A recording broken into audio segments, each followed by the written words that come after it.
Columbus, Ohio, amid calls by many Ohioans to do something. In the wake of the Dayton mass shooting earlier this month, Ohio House Democrats have launched DoSomethingOhio.com to galvanize public support for their gun control legislation.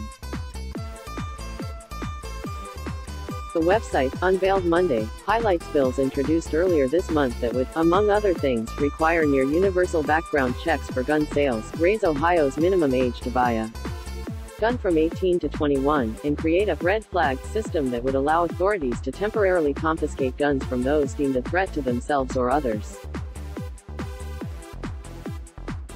The site includes phone numbers and emails to the offices of Ohio Senate President Larry Obhoff and Ohio House Speaker Larry Householder, both Republicans, along with suggested scripts of what to say. There are also ready-made tweets to spread the word on Twitter. I encourage Ohioans to use DoSomethingOhio.com to get involved and reach out to House and Senate leadership. Committee chairs and the governor's office to demand action on common-sense gun safety, said Ohio House Minority Leader Amelia Sykes, an Akron Democrat, in a statement. Everyone deserves to feel safe in their homes and in their communities. We owe it to our families, friends and neighbors to restore our state's promise as a safe place to live, work and retire, not fear the next tragedy. The website was paid for out of House Democrats' campaign funds, and no public money was spent on the effort, according to House Dems spokeswoman Amber Epling. The Democratic-sponsored bills were introduced after a shooter opened fire early August 4 in Dayton's Oregon district, killing 9 and wounding dozens of others.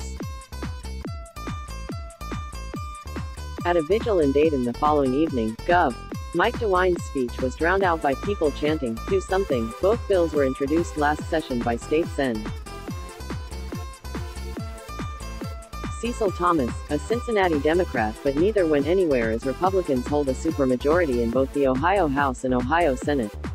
But this time, Democrats are more hopeful, as Republican State Sen. Peggy Lenner of the Dayton area is a primary co-sponsor of both measures, and State Sen.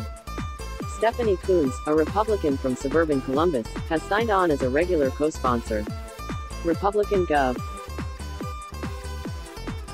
Mike DeWine has also voiced support for near-universal background checks, a red flag measure, and tougher penalties for those who illegally furnish guns to minors. However, Householder told reporters last week that such measures will be very, very difficult to pass in the GOP-dominated legislature. The speaker said background checks involving private parties would be difficult to enforce and suggested that a red flag law that notifies people ahead of time that their guns might be taken away would give them a heads up to do bad things.